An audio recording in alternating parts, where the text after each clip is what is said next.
Juan capítulo 20, voy a leer los primeros versos, bueno, en realidad leamos hasta el 18. Juan capítulo 20, leo el verso 1. El primer día de la semana, María Magdalena fue de mañana, siendo aún oscuro, al sepulcro, y vio quitada la piedra del sepulcro. Entonces corrió y fue a Simón Pedro y al otro discípulo, aquel al que amaba Jesús, y les dijo: se han llevado del sepulcro al Señor y no sabemos dónde le han puesto. Y salieron Pedro y el otro discípulo y fueron al sepulcro. Corrían los dos juntos, pero el otro discípulo corrió más aprisa que Pedro y llegó primero al sepulcro. Y bajándose a mirar, vio los lienzos puestos allí, pero no entró. Luego llegó Simón Pedro tras él y entró en el sepulcro y vio los lienzos puestos allí y el sudario que había estado sobre la cabeza de Jesús, no puesto con los lienzos, sino enrollado en un lugar aparte. Entonces entró también el otro discípulo que había venido primero al sepulcro y vio y creyó, porque aún no habían entendido la escritura que era necesario que él resucitase de los muertos. Y volvieron los discípulos a los suyos. Pero María estaba fuera llorando junto al sepulcro. Y mientras lloraba, se inclinó para mirar dentro del sepulcro, y vio a dos ángeles con vestiduras blancas que estaban sentados, el uno a la cabecera y el otro a los pies, donde el cuerpo de Jesús había sido puesto. Y le dijeron: mujer, ¿por qué lloras? Les dijo: porque se han llevado a mi Señor y no sé dónde le han puesto. Cuando había dicho esto, se volvió y vio a Jesús que estaba allí, mas no sabía que era Jesús. Jesús le dijo: mujer, ¿por qué lloras? ¿A quién buscas? Ella, pensando que era el hortelano, le dijo: Señor, si tú lo has llevado, dime dónde lo has puesto y yo lo llevaré. Jesús le dijo: María. Volviéndose ella le dijo: Rabón, que quiere decir maestro.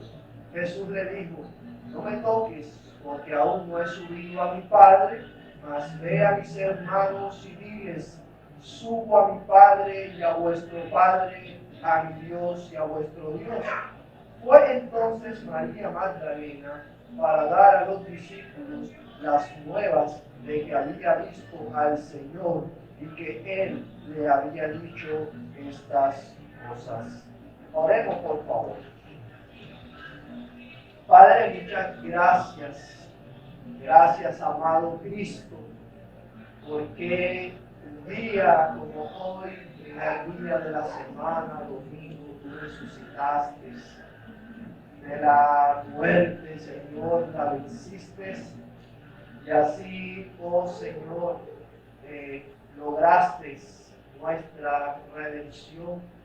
Gracias porque es por medio de tu muerte y tu resurrección que ahora nosotros podemos estar aquí para dar a Dios el honor debido a su nombre. Rogamos, amado Salvador, que por medio de la narración de estos hechos nuestras almas sean grandemente edificadas. En el nombre de Cristo, amén. Este capítulo 20, como usted puede observar, nos da la transición de la muerte de Cristo a su resurrección, tal como lo hacen los otros evangelios. Usted puede mirar el párrafo que antecede a este capítulo 20. Usted lo nota que el título que asigna nuestra Reina Valera es Jesús es sepultado. Y el capítulo 20 empieza describiéndonos los hechos y los acontecimientos de la resurrección de Cristo. Como usted puede observar, lo que acabamos de leer contiene muchos detalles interesantes. Y usted se preguntará, bueno, ¿por qué narrarlo de esta manera? Y hay una razón fundamental para ello. Y es que, hermanos, todo nuestro cristianismo depende exclusivamente de dos grandes hechos. A saber, que Cristo murió por nuestros pecados, pero que resucitó para justificarnos. Estos dos grandes eventos, hermanos, son, por así decirlo, la piedra angular de nuestra fe cristiana. Que Cristo murió por nuestros pecados, pero que resucitó para justificarnos. Romanos capítulo 4, verso 25, así, hermanos, lo dice. Fue entregado por nuestras transgresiones y resucitado para nuestra justificación. De manera que entendemos que la resurrección de Cristo es la evidencia más concreta que tenemos y que demuestra que nuestros pecados en su muerte fueron expiados. ¿Sí? Es la resurrección de Cristo la demostración de que nuestros pecados han sido expiados, que su sacrificio en la cruz fue acepto por el Padre, y además de ello, que la muerte fue conquistada y por ende ahora nosotros podemos disfrutar la vida eterna. La resurrección, hermanos, como bien sabemos, es fundamental para el cristianismo bíblico. Es imposible creer en Jesús sin creer que en verdad resucitó. Negar la resurrección de Cristo, tal como la Escritura lo evidencia, hermanos, y eso demuestra que aún nosotros estamos muertos en nuestros delitos y pecados. Si no creemos en la resurrección de Cristo, tal como los evangelios lo registran, nuestra fe sería vana. Eso es lo que nos enseña el apóstol Pablo en 1 Corintios 15. Si Cristo no resucitó de entre los muertos, vana es nuestra fe, y entonces nosotros seríamos los dignos de mayor conmiseración en este mundo. Y de hecho, hermanos, quien rechaza la resurrección de nuestro Señor Jesucristo, podemos decir que tal persona está fuera de la esfera de la salvación. Porque Romanos capítulo 10, verso 9, nos enseña que solo obtendrán salvación aquellos que confiesan que Jesús es el Señor, y si creemos en nuestro corazón que Dios lo levantó de entre los muertos. De manera, hermanos, que la doctrina de la resurrección es un pilar fundamental para el cristianismo bíblico. Esta doctrina, hermanos, es tan importante que Jesús mostró la resurrección de Él como una prueba convincente e irrefutable de su deidad cuando fue confrontado. Solo para mirar un ejemplo, vayamos al mismo Evangelio de Juan, capítulo 2, verso 18 al 22. Juan, capítulo 2, verso 18. Y los judíos respondieron y le dijeron: ¿qué señal nos muestras, ya que haces esto? Respondió Jesús y les dijo: destruid este templo y en 3 días lo levantaré. Dijeron luego los judíos: en 46 años fue edificado este templo, y tú en 3 días lo levantarás. Mas él hablaba del templo de su cuerpo. Por tanto, cuando resucitó de entre los muertos, sus discípulos se acordaron que había dicho esto y creyeron la escritura y la palabra que Jesús había dicho. Es decir, que cuando a Jesús le preguntaron qué evidencias nos muestras para decirnos que eres el Mesías, el Hijo de Dios, la prueba convincente e irrefutable que él mostró para tal es su resurrección. Y aquí podemos ver, hermanos, que ni siquiera los hechos portentosos y milagrosos que hasta aquí él había hecho, porque él sanó ciegos, levantó paralíticos, pero es la resurrección, la prueba clímax de que él es el Mesías, de que él es el Redentor, de que en él tenemos perdón de pecados. Por tanto, hermanos, negar la resurrección es hacer a Cristo un mentiroso e impostor. De ahí que Juan y todos los demás evangelios, hermanos, hagan una narración tan detallada desde diferentes perspectivas de cómo fueron los hechos de la resurrección de nuestro Señor Jesucristo. Veamos hoy en el Evangelio de Juan estos hechos narrados. Nuestro sermón va a constar de solo 2 puntos.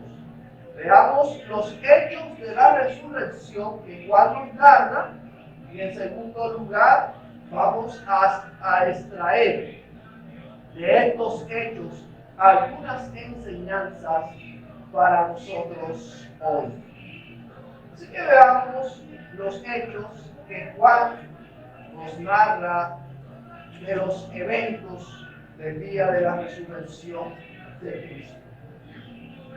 El relato del capítulo 20 de Juan, hermanos, nos muestra o empieza ubicándonos en el día exacto de la resurrección de nuestro Señor Jesucristo. Lea por favor el verso 1, mantenga sus Biblias en este capítulo de Juan. Es el verso 1, el primer día de la semana.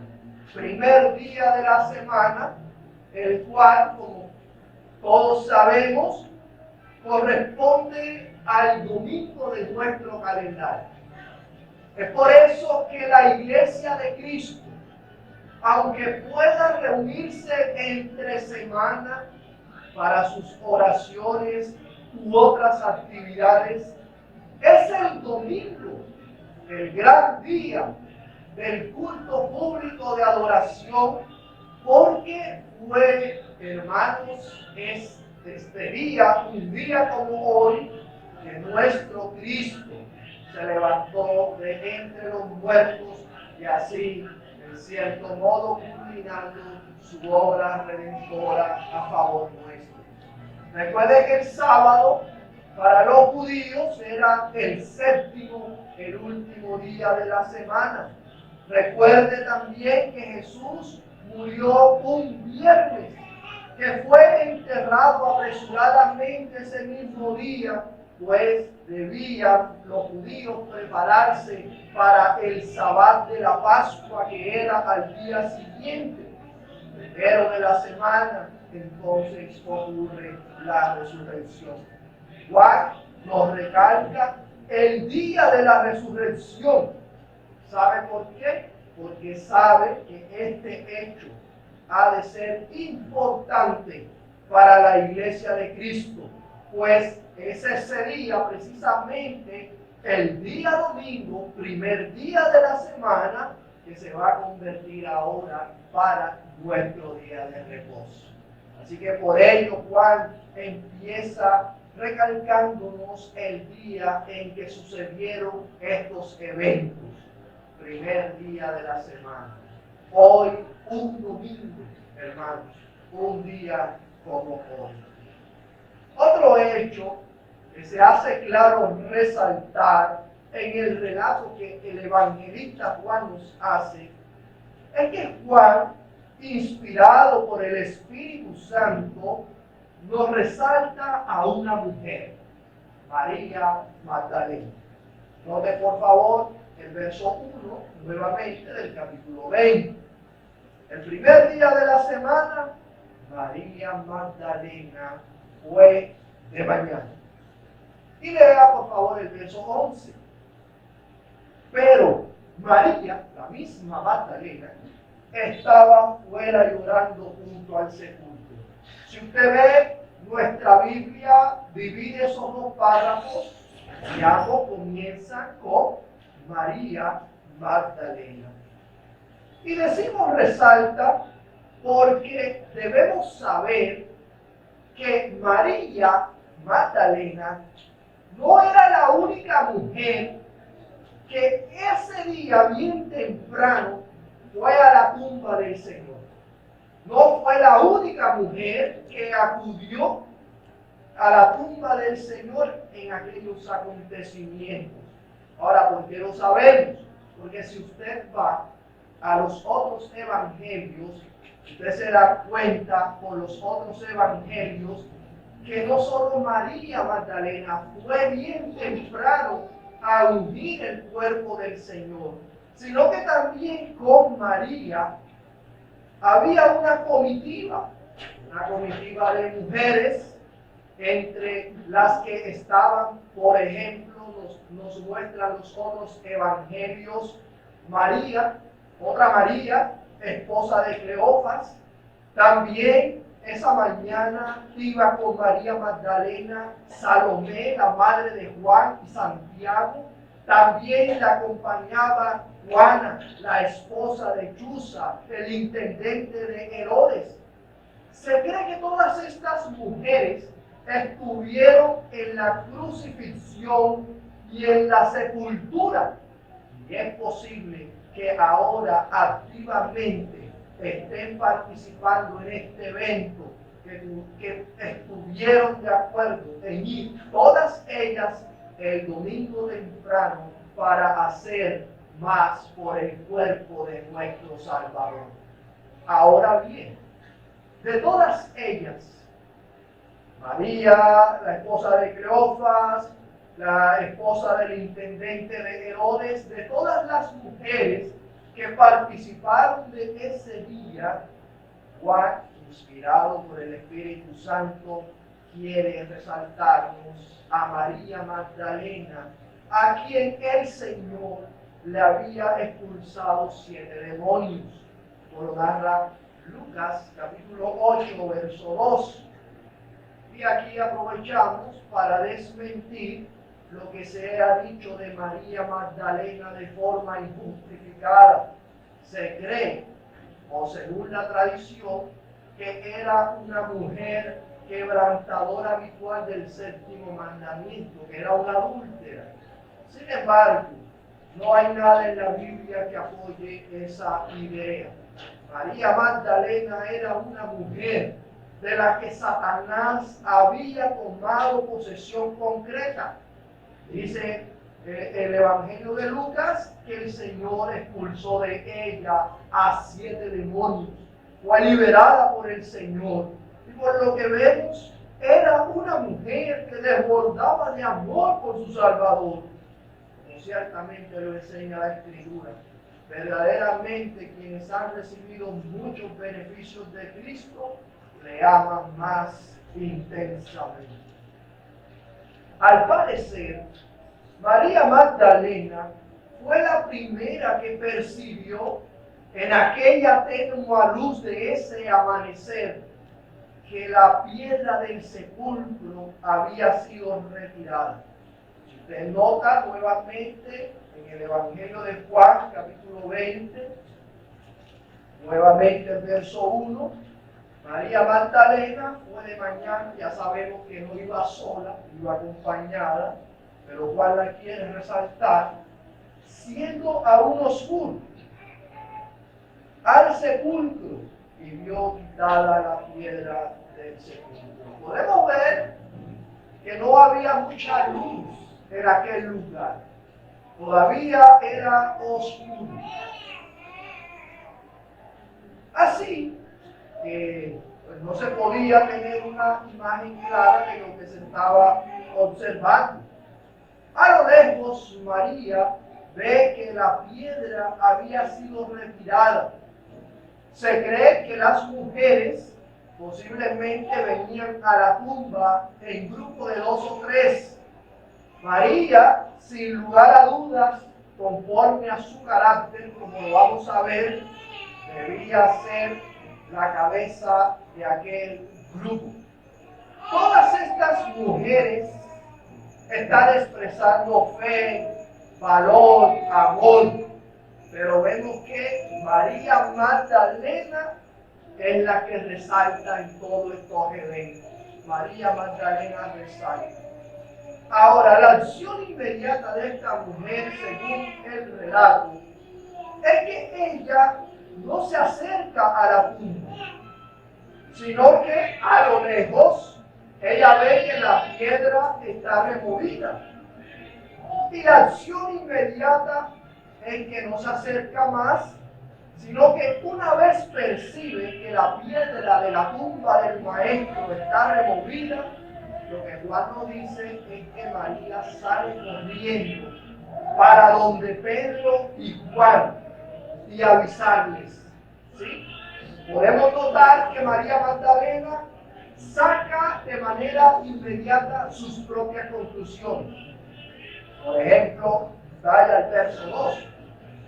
Entonces corrió y fue a Simón Pedro y al otro discípulo, aquel al que amaba Jesús, y les dijo: se han llevado del sepulcro al Señor y no sabemos dónde le han puesto. O sea, ella vio la piedra removida, hermanos. No se acercó más a la tumba, sino que corrió inmediatamente. Corrió inmediatamente a donde Pedro y Juan y le dice, no que el Señor había resucitado, sino que les dice de manera inmediata: se robaron el cuerpo del Señor. ¿Sí? Ella que puede estar viendo el panorama. Creo que a veces nosotros reaccionamos así.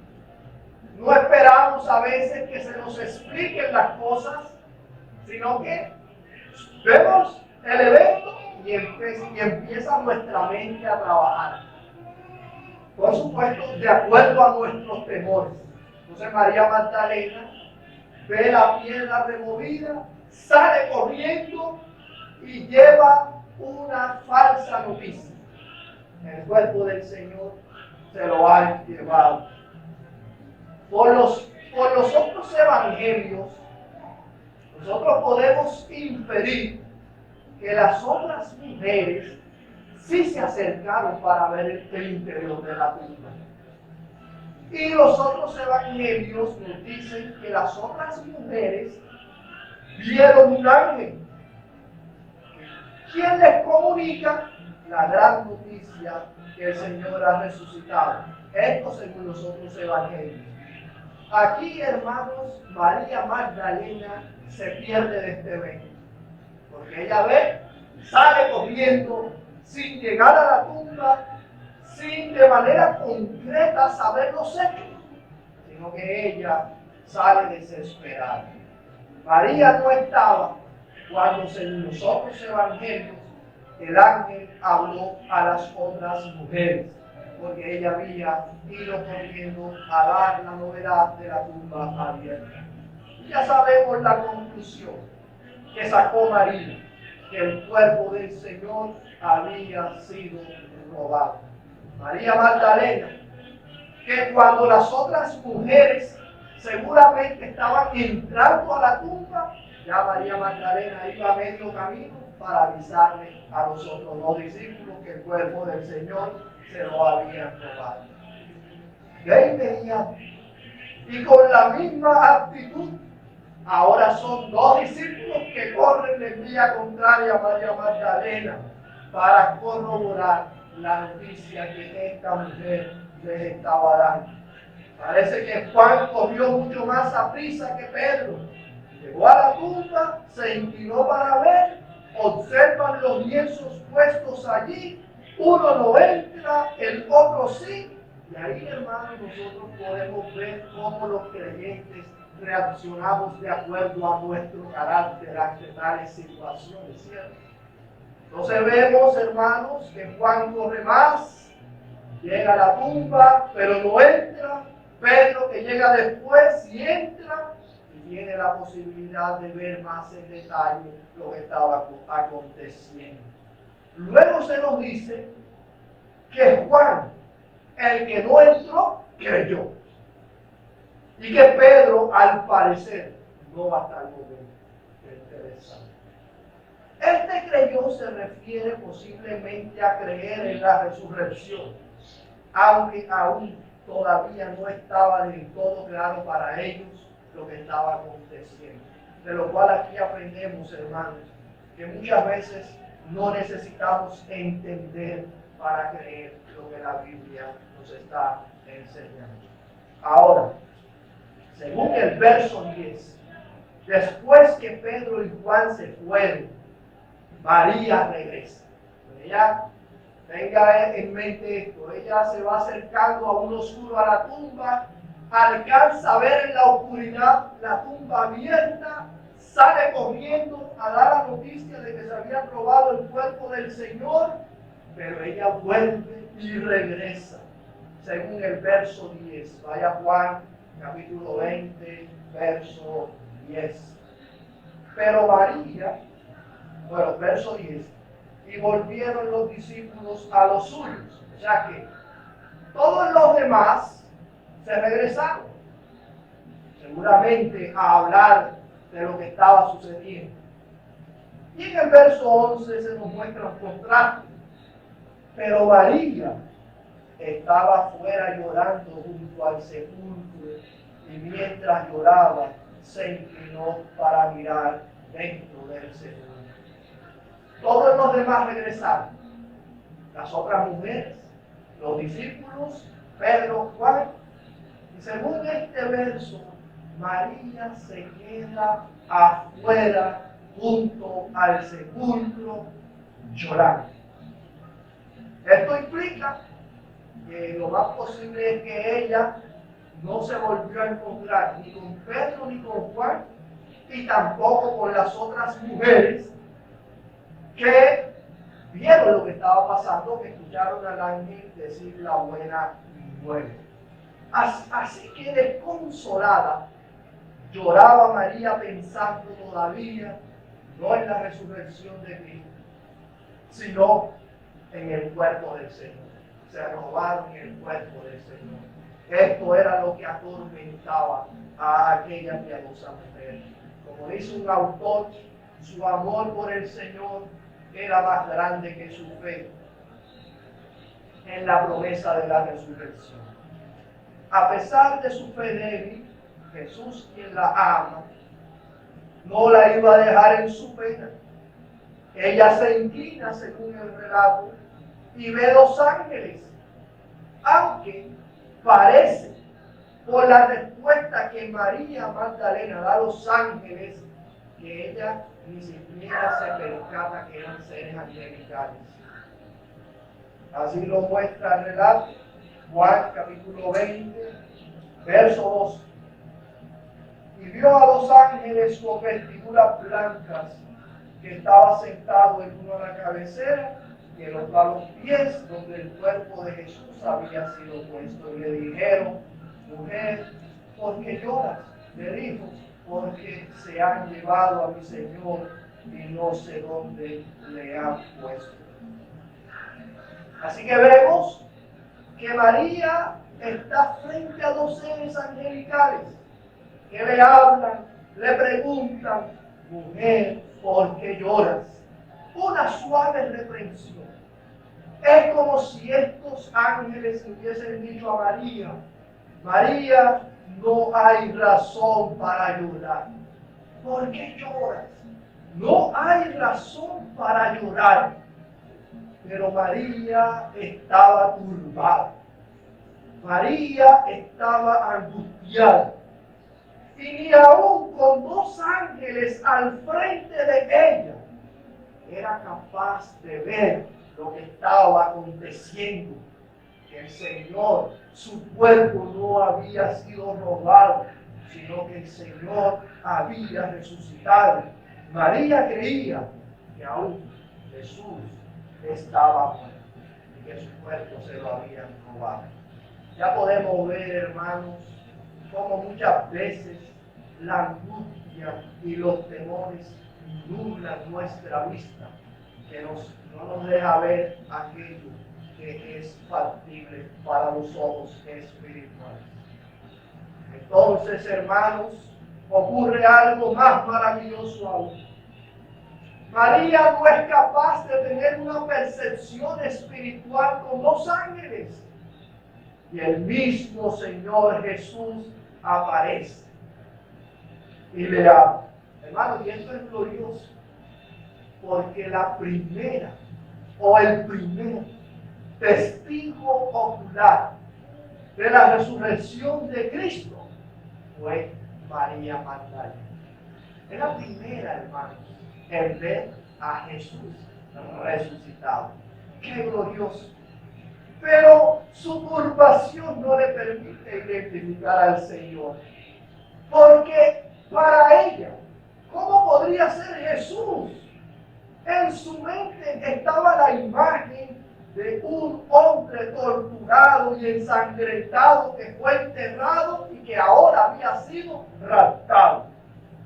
Y ella aún responde: ¿dónde lo han puesto? Y yo lo llevaré. Hermano, esta mujer estaba dispuesta a arrastrar a un cadáver. Para que usted vea la motivación de ella.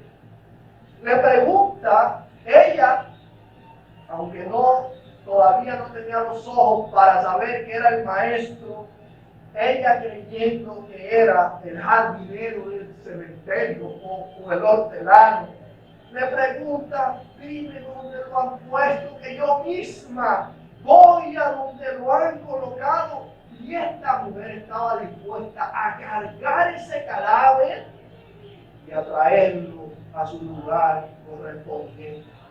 Podemos ver, hermanos, lo que esta mujer estaba dispuesta a hacer por el cuerpo del Señor. Entonces, nuestro Cristo ve su angustia, ve su dolor, ve su amor y tiene compasión de ella. Y con ese llamado poderoso de Cristo, en el verso 16 Jesús le dijo: María. Y creo, hermanos, que solo podemos imaginar cómo Jesús pronuncia su nombre de tal manera que cuando ella lo escucha se da cuenta que aquel hombre era el mismo por el que ella desesperadamente llora. Ella descubre que es su Señor y le dice: Rabón, que quiere decir maestro. Debió de forma inmediata, por lo que dice el texto, aferrarse a Jesús, posiblemente postrada a sus pies, lo abrazó fuertemente. Leamos el verso 17. Jesús le dijo: no me toques, porque aún no he subido a mi Padre, mas ve a mis hermanos y dile: subo a mi Padre y a vuestro Padre, a mi Dios y a vuestro Dios. Hermanos, por este verso podemos inferir que esta mujer, cuando el Salvador le dice María, y ella por fin se da cuenta que es el Señor resucitado, y le dice Rabón, esta mujer seguramente se tiró a los pies del Señor y le abrazó fuertemente, tanto que parece ser que el Señor le tiene que hacer una tierna reprensión. María, no me toques, porque aún no he subido a mi Padre. Quiero llamar la atención, hermanos, a la palabra que se traduce tocar. En esta narración viene del griego atomar, y debemos decir que no significa un simple toque físico, sino más bien este verbo atomar significa más bien no simplemente tocar, sino agarrar fuertemente, asociar, juntar. Es tocar en el sentido de que una cosa se suelte con la otra. Y esta misma palabra es la que el mismo Juan usa para decirle a los cristianos que el maligno no los puede tocar. Vaya por favor a primera de Juan, capítulo 5, verso 18.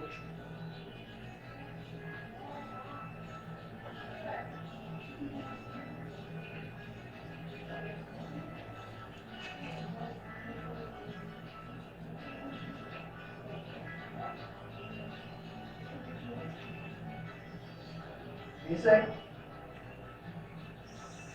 sabemos que todo aquel que ha nacido de Dios no practica el pecado, pues aquel que fue engendrado por Dios le guarda y el maligno no le toca. ¿Qué significa eso, hermano?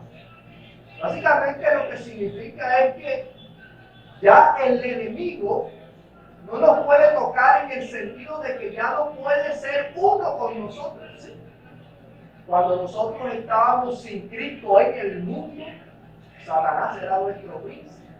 Él nos dominaba, nos gobernaba, nos tocaba, ¿sí? Pero cuando venimos a Cristo, ya el maligno no nos toca. Es decir, ya no nos domina, ya no somos uno con Él. De modo que cuando Cristo le dice a María, no me toques, lo que le quiere decir es: María, no te aferres a mi cuerpo físico, porque yo voy a subir al Padre.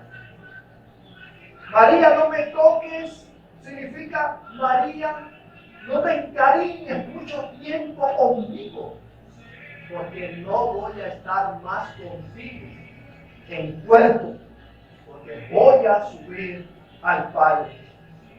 Eso es lo que quiere decir el Señor con no me toques. ¿Qué quiso decir con estas palabras? Evidentemente es una reprensión. El problema no estaba en el hecho de tocar el cuerpo resucitado de Cristo. Por ejemplo, ahí mismo, Juan capítulo 20, verso 27, por favor.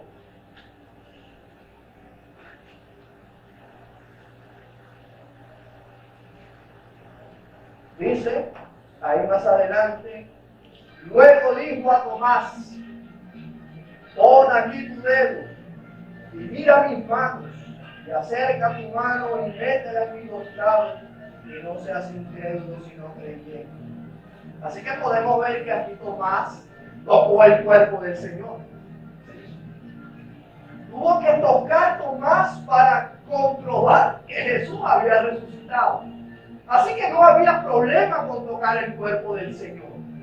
De manera que cuando María Magdalena, el Señor la reprende, no me toques, la reprensión es que María se estaba aferrando al cuerpo de Cristo. La intención de su abrazo era no soltar ese cuerpo, sino quedarse con el Salvador. El Señor le dice: no, yo tengo que ir al cielo. J.C. Wright dice que esto lo debemos comprender de acuerdo al estado de ánimo en el que se encontraba María Magdalena. Recuerde que ella pensaba que aún estaba muerto, que su cuerpo había sido raptado. Basta con mirar superficialmente la naturaleza humana, y especialmente la femenina, para saber que el súbito descubrimiento de que Jesús estaba vivo hizo que ella reaccionara de forma convulsionada y descontrolada, combinada con una ola de sentimientos que me hizo actuar con gozo irrefrenable. Ahora la razón, porque aún no he subido a mi Padre, debemos interpretarla de acuerdo a la expresión, no me toques. Es como si el Señor me estuviese recordando que su ascensión es parte integral de su obra redentora, como su crucifixión y su resurrección. No me toques, no he subido aún, no te comportes pues como si con un abrazo pudieras retenerme y no tuviéramos que volvernos a separar. Calvino dice que la actitud solo mostraba que María estaba pensando en seguir disfrutando de la compañía física del Señor, pues María solo estaba interesada en su presencia corporal. Ella se aferra a él de tal manera que no tenía la intención de volverlo a dejar ir. Por ello el Señor la reprende y abre los ojos de su fe. Luego de la amorosa reprensión, Jesús da una comisión y una promesa a María, con lo que finalizamos la narración. Verso 17. No me toques, la reprensión, porque aún no he subido a mi Padre. Y aquí está la comisión.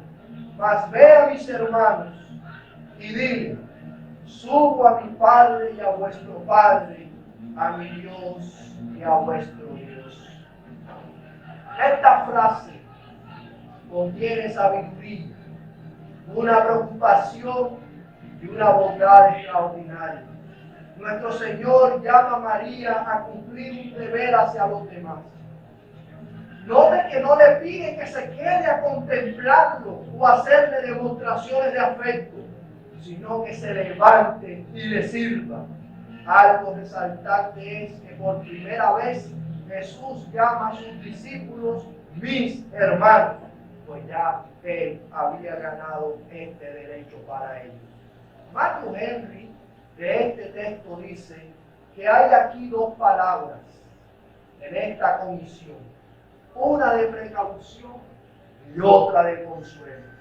La palabra de precaución es una advertencia a que no esperase María una permanencia corporal sobre la tierra, ni tampoco un consecuente establecimiento de un reino terrenal entre los hombres, como los judíos habían imaginado. Esto es, diles que yo he resucitado, pero no para quedarme entre ustedes, sino para ir al cielo y sentarme a la diestra de Dios. Así también, hermanos, nosotros, ellos, los demás discípulos, debían entender eso. Pero también, dice Matthew Henry, hay una palabra de consuelo, pues este versículo es un gran estímulo a los que creen en Él por su palabra. Antes estuvo ascendido, pero ahora está arriba a la diestra del Padre y de nuestro Padre. Y esta fue su exaltación. Cristo, hermanos, luego de su resurrección, está sentado a la diestra de Dios. De modo que quienes les amamos, como María Magdalena, no debemos estar tristes, porque su presencia corporal no esté entre nosotros, sino por el contrario, debemos regocijarnos, porque Cristo es Rey de reyes, Señor de señores, que está a la diestra gobernando el universo entero. Y esa ascensión, hermano, esa posición que ahora Cristo tiene, según Pablo en Efesios, Él lo obra a favor de nosotros, su iglesia. Quiero dar unas aplicaciones, hermanos, de estos hechos narrados. En primer lugar, siguiendo la intención de Juan, que de alguna manera u otra es resaltar a María Magdalena, podemos aprender de estos hechos, o podemos notar, hermanos, el terrible efecto que tiene la incredulidad en los hombres. La incredulidad, hermanos, agranda nuestros males. Decimos así, ya que María no creyó cuando el Señor Jesús le anunció que habría de resucitar. Esa mañana del domingo, aún oscuro, María, cuando vio esa piedra removida, en lugar de estar llorando, debía estar regocijándose. Pero eso es lo que hace la incredulidad en el corazón de los hombres. Lo que debe ser motivo de alegría, la incredulidad lo vuelve la causa de nuestra amargura. María debería estar cantando, celebrando la resurrección de Cristo, pero he aquí la incredulidad la tiene postrada, llorando, frente a una tumba vacía, que ya no estaba siendo ocupada por el cuerpo del Señor. En lugar de decir, se han llevado a mi Señor, ¿dónde le han puesto? María debería estar cantando de gozo, oh, mi Maestro ha resucitado. Pero eso hace la incredulidad en el corazón de los hombres.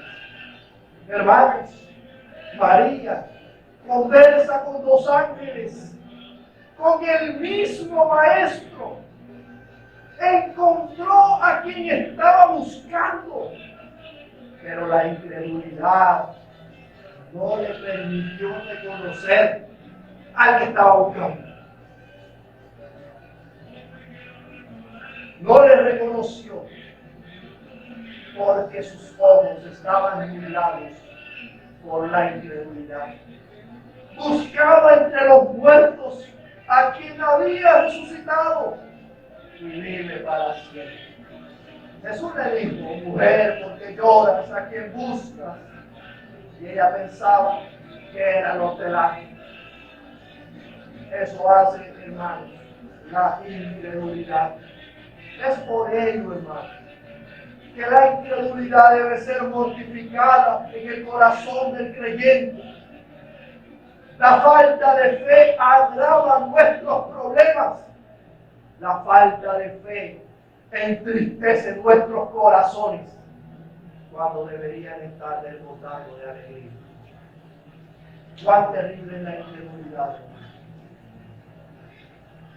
A pesar de la incredulidad de esta mujer, damos gracias al Señor porque Él honra su oficio de Salvador y saca a esta mujer de la incredulidad y la pone a servir en los intereses de su reino.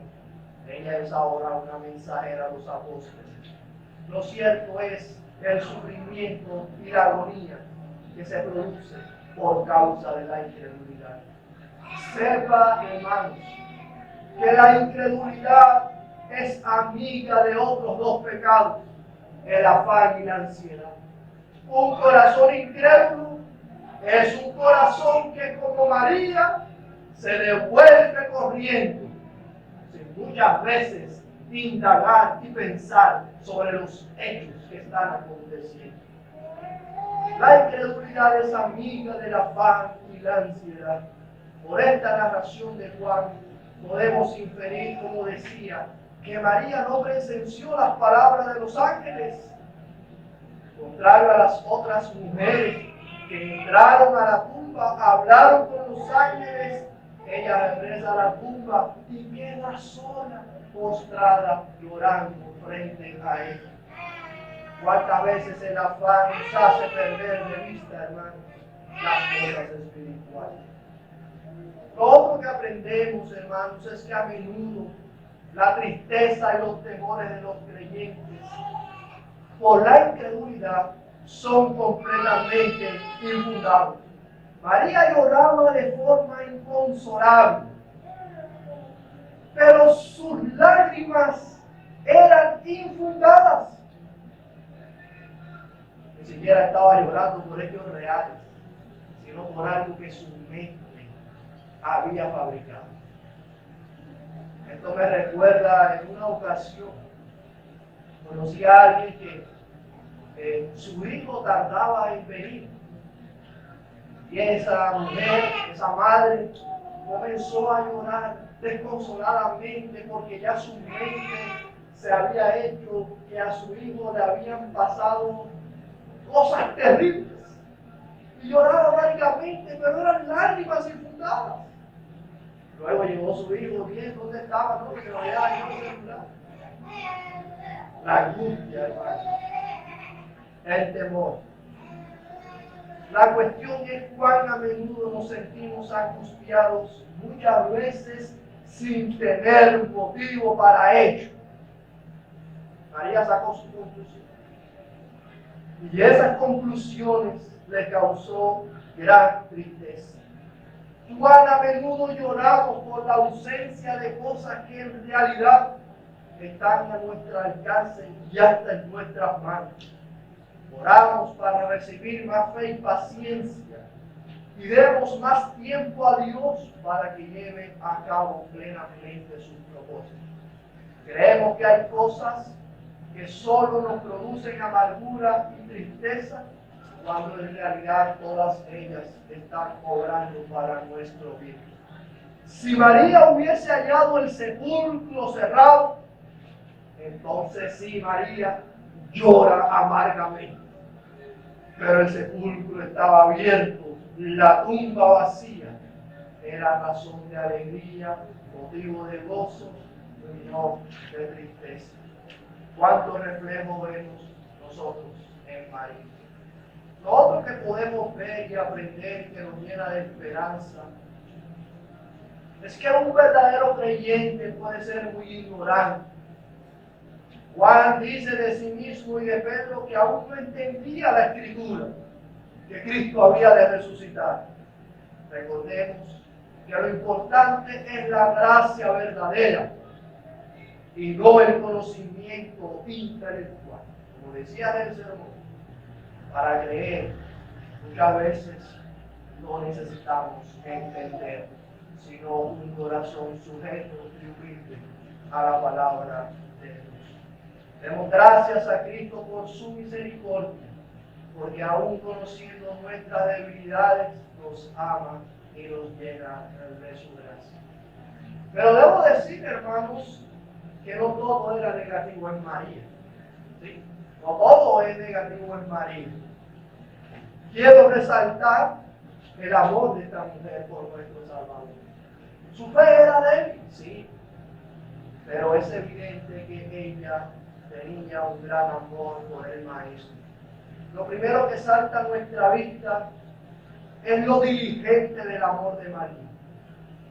Era un amor por Cristo que no descansaba y tampoco se atemorizaba. Note, el primer día de la semana, María Magdalena fue de mañana, siendo aún oscuro, al sepulcro. Por el pasaje paralelo sabemos que no estaba sola, iba acompañada por otras mujeres. Estas mujeres quizás compraron especias aromáticas, se organizaron, aprovecharon el tiempo para preparar y ungir el cuerpo del Señor ese día por la mañana, porque el sábado era reposo, no lo podían hacer. Pero hermanos, el amor de María era un amor valiente. Fíjense en el contexto. Recuerden que habían soldados romanos cuidando la tumba del Señor, porque la muerte de Cristo fue un hecho sin igual, pero también fue una crucifixión, un acto barbárico. Hemos de resaltar a estas mujeres, hermanos. Yo imagino que los otros apóstoles, después de tales eventos, deberían estar atemorizados y escondidos, porque había peligros para los discípulos de Cristo. Sin embargo, esas cosas no detienen a esta mujer ni a los otros es un amor diligente y sin miedo. El interés de María por Cristo es manifiesto, ya que tan pronto se percibe que el día iniciaba, aún oscuro, María vino al sepulcro, como el velador que aguarda con ardor que amanezca para hacer lo que ha planeado. Cuánto anhelo había en esta mujer en cumplir aquella misión. En su caso es más relevante, pues es normal que el sexo débil sea más temeroso. Aún así no tuvieron en cuenta la oscuridad, la soledad, los peligros para venir a la tumba, en especial con un muerto tan controvertido como lo fue nuestro Salvador. Vinieron a pagar el último homenaje a su amado Salvador. Este amor de María, hermanos, era un amor diligente. Sabemos que una vez Jesús muere, José y Nicodemo lo bajan del madero, lavan su cuerpo, lo envuelven en lienzos con especias aromáticas, pero aún así estas mujeres dijeron: algo hace falta por hacer al cuerpo del Señor. No tuvieron el trabajo anterior, ni los peligros, ni la actitud de aquellos gobernantes como excusa para no ir a la tumba, sino que volvieron. Les pareció que en el sepulcro faltaba el toque de su perfume. Esto se le llama, como dice un autor, el poder del corazón que ama. Otros habían servido a Jesús, pero ellas entendieron que tenía algo más que hacer. Como el amor de madre, que habiéndosele informado que el niño duerme tranquilamente, que ya la fiebre ha bajado, no obstante, se levanta, le unta bálsamo y cuida, aunque ya su hijo haya mejorado. Esa era la clase de amor que María Magdalena expresaba por el Señor. Un amor valiente y diligente. Y quiero preguntarte, por supuesto, ¿cómo es tu amor por el Señor? ¿Es valiente? ¿Es diligente? ¿Es activo? ¿Echa fuera el temor? ¿Cómo es tu amor por Cristo? Creo que eso también podemos aprender de esta mujer. Ahora, sabiendo, hermanos, que Cristo resucita el primer día de la semana, yo pensaba en esto: estas mujeres se levantaron bien temprano, prepararon todas las especias aromáticas para venir a ungir al Señor. Yo pensaba con cuánta diligencia, hermanos, nosotros debemos también prepararnos para el primer día de la semana. Con cuánta diligencia debemos venir hoy a la iglesia, como estas mujeres. Aún oscuro, madrugaron diligentemente ellas a preparar un cuerpo muerto. ¿Cuánta mayor diligencia tenemos que tener nosotros para alabar al Cristo resucitado? ¿Cuánta diligencia, hermano, debemos atender en este día? Estas mujeres se organizaron, planearon. Hermano, así nosotros hemos de seguir su ejemplo el primer día de la semana. Yo te pregunto, hermano, el mandato dice: acuérdate del día de reposo. Eso quiere decir que tienes que prepararte para este día. ¿Sí? Tú has tenido que dejar en el día de ayer todo planeado y organizado, para que bien temprano, hoy en la mañana, con diligencia y ánimo pronto, vengas a adorar al que resucitó de entre los muertos, a Cristo. Cuánta diligencia debemos aprender de María para nosotros este primer día de la semana, domingo, el día que nuestro Cristo se levantó con poder de entre los muertos. El Señor, hermanos, nos guarde y nos bendiga nos ayude a comprender la importancia y la relevancia que estos eventos tuvieron para nuestra fe y nuestra confianza en Cristo hoy. Oremos.